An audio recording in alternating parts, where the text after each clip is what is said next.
This episode of the Commercial Real Estate Investor Podcast is brought to you by my CRE Accelerator Mastermind, where you'll get access to my step-by-step investment blueprint, essentially a library of resources on how to invest in commercial real estate. You'll get connected to a supportive community of other commercial real estate investors that are doing projects just like you. You'll get personalized coaching and feedback from me every step of the way. Go to www.CREcentral.com to learn more. Welcome back to the Commercial Real Estate Investor Podcast. Today, we are back live for the first time of the year for the Investors Roundtable. Excited to be back with you, gentlemen. Diving into this, if you are tuning in for the first time, we've got Logan Freeman out of Kansas City and Matt Anderson out of Nashville here with me. And in this episode or series, we dive into what it's like being a commercial real estate investor, raising capital, all of the fun things around becoming a professional commercial real estate investor. Today, we're going to be diving into our first deals. What were all the mistakes that we made? What did we wish we knew before we got into it? Because if you're anything like me, and probably like all three of us, you learn more from the mistakes that other people have made, and hopefully you don't go and make those yourself. So with that being said, Logan, we're going to kick it off with you first, man. Diving into your first deal.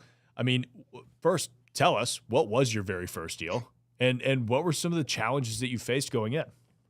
Yeah, well, I think the one that I really want to start with was actually not my first deal, because my first deal went really freaking well. And it was Of course it did. It was actually the second deal after, I had the Midas touch, right? And everything I was doing was working. And so, I shifted from going and buying somewhat stabilized and renovated assets to let me go renovate a building that was built in the 1800s, completely changed the use.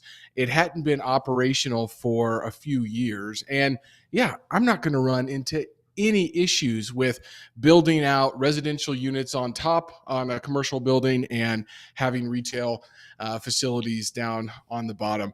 And so it's a 12,000 square foot building down on Southwest Boulevard, a hopping spot in the crossroads of Kansas City. Really cool area, a little ahead of our time in regards to what we wanted to do. But it's in a building that has, it's a contiguous city block, right? And so we bought the two end cap spaces on a much larger building. So I learned all about firewalls and all of these different components. But that was our first project. And our goal was to take this old manufacturing kind of skate. It was called Skates Belting and Supply Company. And it was awesome because we've got 20-foot ceilings. You've got exposed original brick, the original wood on the floors. I mean, just a beautiful building, right? And build two Airbnbs, so short-term rentals on the top floors, and then renovate the bottom floors and have them be for retail. So that's what the second deal was that I learned a lot of different lessons on. That sounds like a pretty cool project. Sounds like something I would do. It's looking back at it, and I was actually thinking about this before. I was like, this is exactly what Tyler would do. I mean, it's got so much character. It's a really cool project. But here's the thing. I had no knowledge of construction at that component. I had no idea that I was going to need to shut down one of the busiest boulevards in Kansas City for 6 hours to be able to get new water lines into the building. I also didn't know that our tuck pointing was going to be $250,000, and I thought it was going to be $60,000. I didn't know that we were going to have roof leaks in the middle of a winter storm, and I was going to be down there literally taking buckets of water and throwing them out the back so it didn't ruin our brand new wood floors that we had. And I can go on and on for the whole next 30 minutes, but I didn't know a lot of what I should have known going into that project. And what I know now is I learned a really good lesson. Yeah, no kidding. I mean, that's the best way to learn too. And for those of you that don't know what tuck pointing is, that's when you buy an older brick commercial building, the grout, the mortar in between the bricks doesn't last nearly as long as the bricks do. It actually starts to rot away. And that means that you got to go back and basically scrape that out and fill it back in. And like Logan said, that can be a complete pain in the ass. Logan, before we jump over to Matt, I want to know, like, how did that change your underwriting on the next deal? How did you account for that for your next project? Because there's an intangibility there, right? Like, you didn't know any of that stuff was going to happen. Yeah. Well, looking back at it, I knew that there was only one general contractor that gave us a bid to fit into our construction scope. And that's the contractor that we went with. That'll And do it. the contractor that had the experience, the knowledge, and had done 5 or 10 of those projects already said, "Hey, your budget's about 40 to 50% off here." And, I was like, "Well, I think we can do it for cheaper, and here's why." And then I went and created a self-fulfilling prophecy and found the general contractor that had specialized in residential, but said, "Yeah, absolutely, we can renovate this old building." So then we had construction permit delays. We had all of these different delays. And now I'm battling with the bank on getting construction financing, and the contractor doesn't have the draw schedule that they have to have and all of the receipts and everything. And it was just on and on and on. So how did I change my underwriting? Well, I actually just said, I'm going to go with the experienced contractor who's done this and been there before and trust their numbers and not try to go solve a problem and value engineer on something that I haven't done previously. So big lesson learned going back was actually working with the experts that have been there and done that before. And just because I found a contractor who said I can do it for that price, because we needed it to be that way for the deal, and then ignoring that was the big lesson that I was taught during this deal. I bet all three of us have learned that lesson. I mean, it's so tempting when you're first starting out to go with a guy that's $200,000 cheaper because you're like, well, better investor returns, more cash for me. It almost always ends up being $200,000 more expensive than the more experienced guy because it just, I mean, you mess up so much stuff and they have no idea what they're doing. Andrew's jumping in the chat. He's saying 100 years and you'll have dust, talking about the tuck pointing. Very true. Andrew's actually in the Accelerator Mastermind. He knows a thing or two about renovating historic buildings. He turned this really cool historic building in downtown Louisville into a mini boutique hotel on Airbnb. Go check it out. Swepson Guest House. Nice. It's really cool. Matt, what about you, man? What was your first commercial deal, and what were some of the challenges you faced?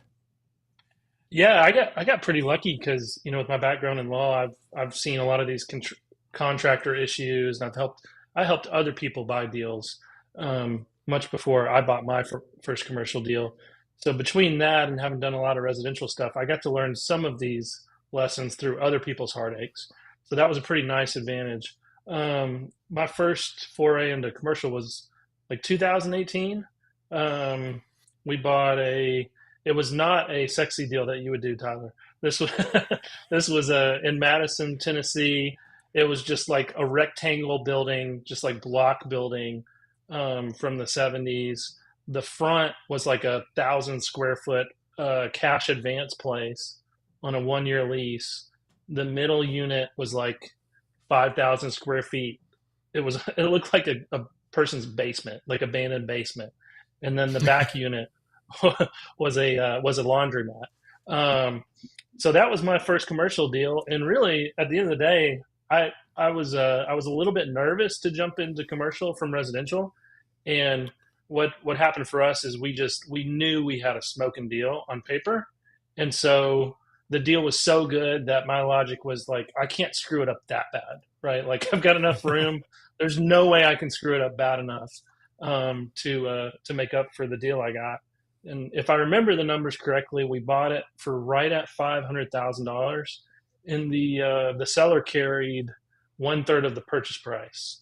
The crazy thing about it, though, it was that property as is was worth probably about 625, give or take, 600, 625, and the seller carried a note at 0% interest, agreed to be in second position to the bank, and agreed to remain in second if we needed to go back to the bank for construction money.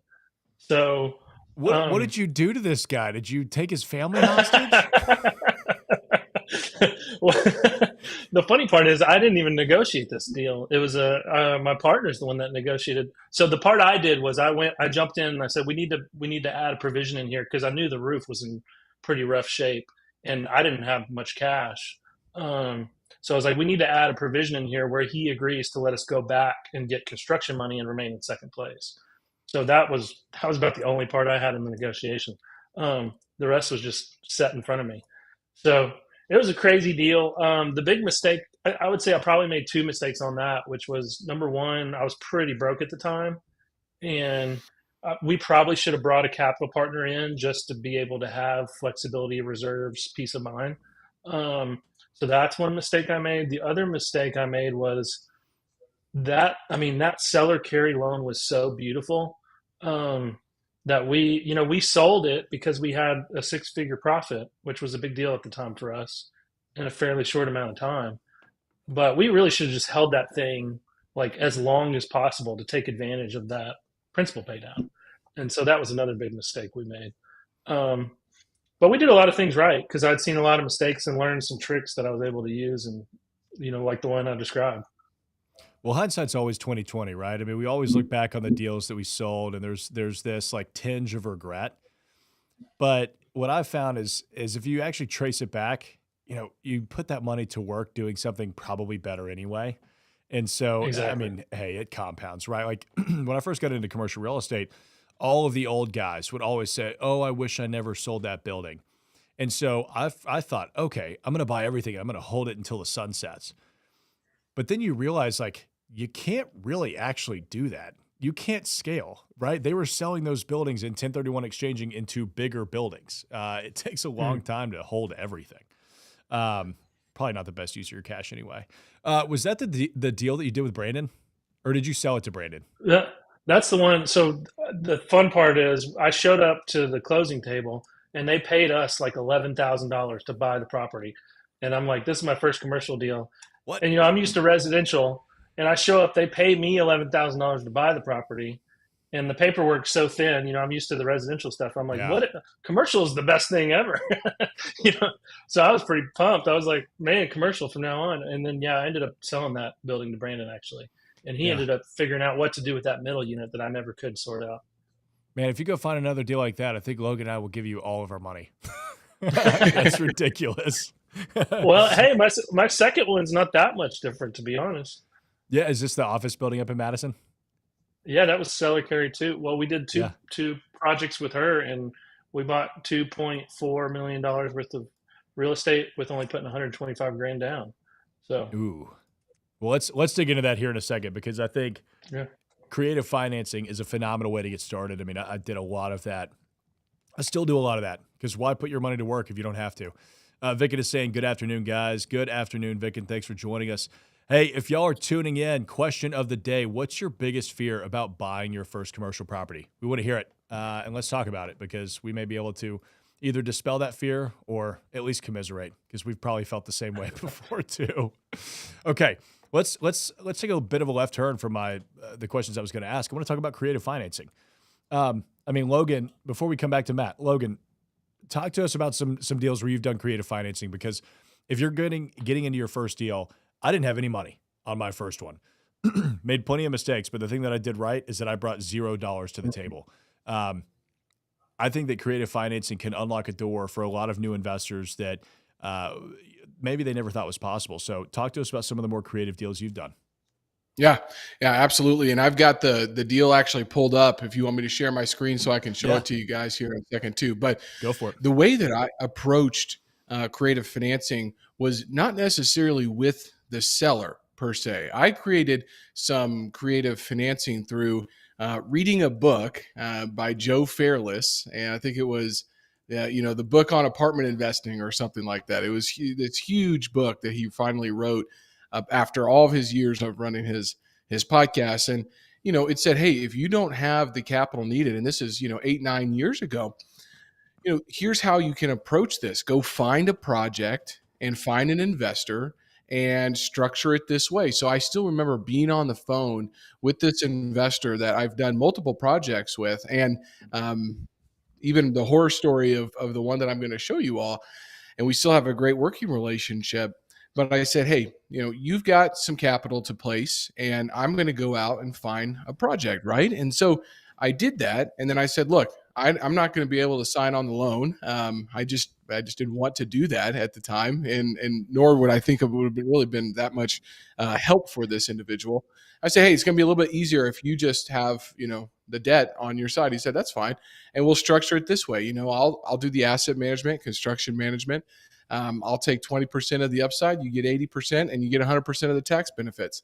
And we went back and forth a little bit, in regards to that structure, but that's generally how we ended up structuring this. And I did that multiple times with this investor, and it worked out fantastic because I went out and found him a project that he owns 80% of, gets 100% of the tax benefit of, and I'm just sitting there not really making any money until the thing is either cash flowing or he's been paid back the down payment, and we go to sell. And so it is a really good way to structure something. So creative financing with an investor that I trusted, and he trusted me, instead of actually dealing with the seller in regards to having them do some creative financing. Now, a couple deals down the road, I was able to negotiate 100% seller financing on a boutique hotel, Tyler, that you have stayed in here in Kansas City. Beautiful hotel, by the way. Really cool.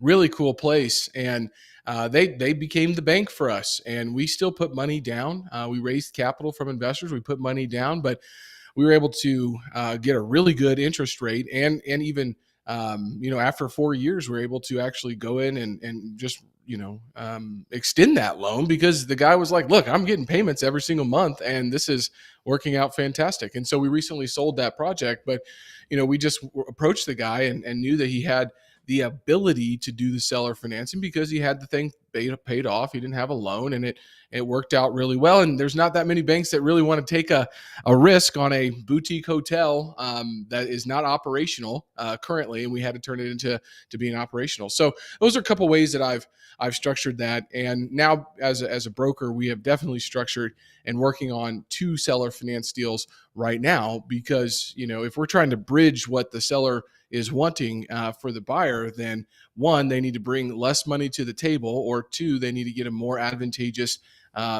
interest rate. And so this has been really interesting, because a lot of these property owners don't really want to have a taxable event right now. They want some time to plan for that. And so we're structuring seller finance deals and getting those across the finish line, working on one on the plaza right now. Yeah, that question came up on our mastermind call last night, which was, are sellers today more likely to do seller financing than they have been, considering where the market is? And I said, absolutely. I mean, my brokerage team is educating every single seller about seller financing before we even list properties. That's not something that used to be normal in our industry, right? We would just go and list it and say, hey, you're probably going to get these terms on a contract, and we'll get it closed. Now it's, hey, you should probably consider seller financing, and here's how that can make you more money.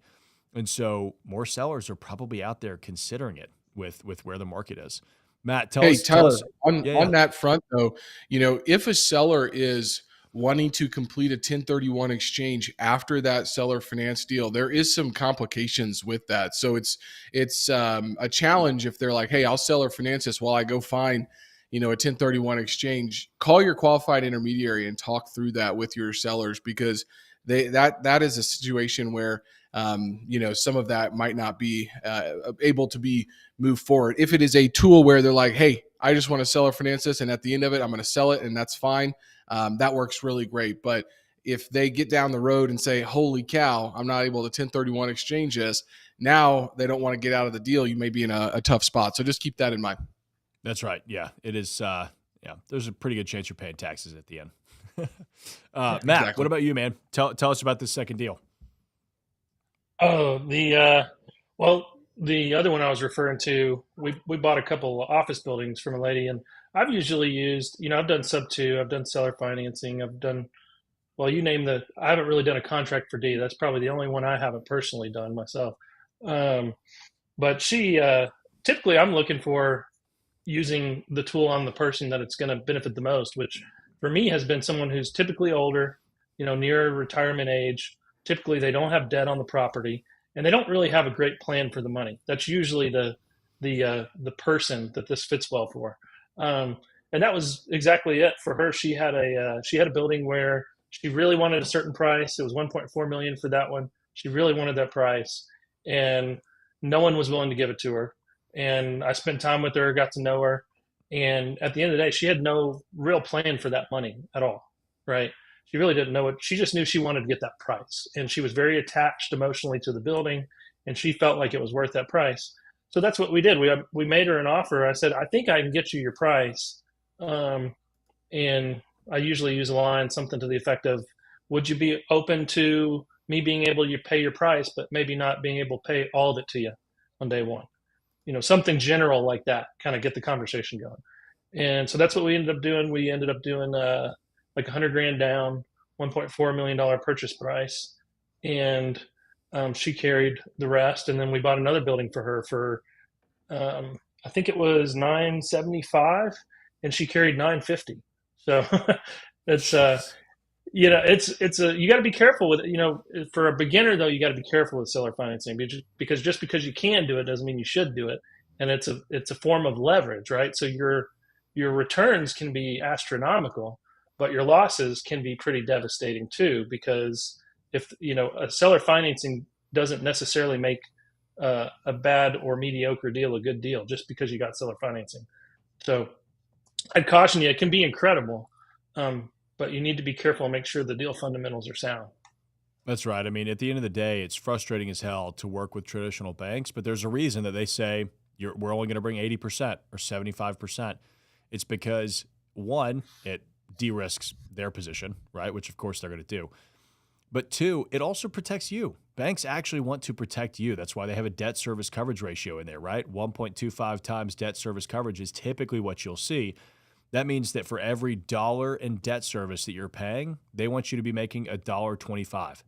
That way there is still profit for you in the deal and stuff makes sense. I mean, yes, is it tempting to get 95% leverage, through seller financing? Of course. But look at the monthly payment. Are you going to be able to afford that? Because you can very quickly get upside down in a situation like that. Vicken is saying, Tyler, God forbid the economy gets worse in the long run. Can strip malls survive? Good question. I think so. Absolutely. I mean, a lot of these strip malls are incredibly resilient today, considering we've gone through the Amazon apocalypse. Most everything that is still around in these strip malls is something that is either a daily or weekly need for local residents in the area that you can't easily order online. So think about your dry cleaning, the local pub, nail salons, services, right? Things that you can't just, I mean, hey, if Amazon starts doing, nails online, good for them. Be an interesting business model, but that's probably going to be a while before they break into it. Rebo is saying, biggest fear is probably losing a big portion of the money that I have and wasting my time on a deal. Also potentially losing the money of the people that put their trust in me. Rebo, I think that is probably the number one fear when it comes to doing your first commercial real estate investment. Logan, how did you handle that? Because I know we all felt that. Yeah. I think that, two ways that I've handled that. Number one is, be quick, but don't hurry. You need to speed wins, but at the same time, you have to be and Matt's talked about this before, but you have to be really, really regimented on your due diligence checklist and learn from my mistake. When that contractor who's been doing this for 25 years said, hey, the budget is this, and I can show you 5 projects in this corridor that's been that, here's what it is. And I said, no, I've got somebody else that can do it. And then change orders happen. That's on me. So learn from that. So put yourself around really, really experienced people that are in the trades that are going to need that you're going to need for your project. Number 2, you have to be willing to walk away. Like if I look back at this project and let me just show it to you guys real quick. And I know we're running up on time, but I just want to show you the awesome, thing we've got. Are you using this style? Yep, there we go. Okay, you have to center down here over our left. We zoom in on Southwest Boulevard. You can see this. Hey, Logan, hold on 1 second. Matt, have you lost Logan's audio, or is it just on my end? Yeah, he sounds like you sound like a robot, Logan. Yeah, it's not coming through. Every time you talk, for whatever reason, it sounds robotic. Okay. Why is sharing created even now? No, it's still doing the same thing. I don't know why it's doing that. I just think everything about all of this. Oh my gosh, this is sorry for Logan's audio, guys. This is kind of wild. Well, yeah. Okay. Yeah, NV Stars is like, whoa, audio. Logan, if nothing else, you've got a career with Daft Punk. It sounds really, really cool. Matt, close us out, man. What are some things that somebody should keep in mind or triple check before they close their first commercial deal? I'd say leasing is a big one, because it's something that's kind of a different animal when you're jumping into commercial. You really need to study the leases because a lot of times the value, typically the value of the property is based on the income. And so you really need to dive deep into the leases, into the lease documents, tenant estoppels. Make sure you understand the security of the tenant and the documents involved and that those are solid. That's huge. And it's kind of a different thing that residential people aren't very used to. That's one thing. And then another thing that can, Logan referred to this earlier, the CapEx stuff can destroy you, right? The CapEx stuff can really mess you up if and it's different. The construction is different than residential a little bit. You're dealing with commercial sprinkler systems and commercial roofs and commercial HVAC systems. And you need to really get somebody, for me, I had to get somebody really trusted to get in there and help me understand that. The first few go-arounds, couldn't rely on my own knowledge for that. Those are two big things, I would say. And then the deal structure can be huge. The way you structure the deal can make or break you. It can take a deal that's good or mediocre and make it great. And then the other thing is it can make a deal that was good for you as your role in the deal, fantastic or terrible. You can do a good deal, but structure a partnership or a syndication that's not good for you. So those are a few things that come to mind off the top of my head.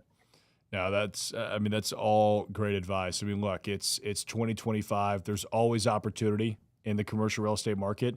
It's just a matter of getting out there and finding the right deal. So if you're sitting there thinking to yourself, all right, can I do this? Yes, you absolutely can. Look, I dropped out of college. I'm not that bright. Logan played football. Come on. He's not that bright. Matt's an attorney. So that's, come on. If we could do it, you could do it. So just get out there, analyze the deals, study everything, go meet everybody. It's a fun industry to be in, and I promise you, you're not going to sleep the night before your first closing. You're going to sleep like a baby afterwards because you'll realize, oh, it's actually not that big of a deal. Gents, appreciate you joining me. We'll see you all in a couple weeks.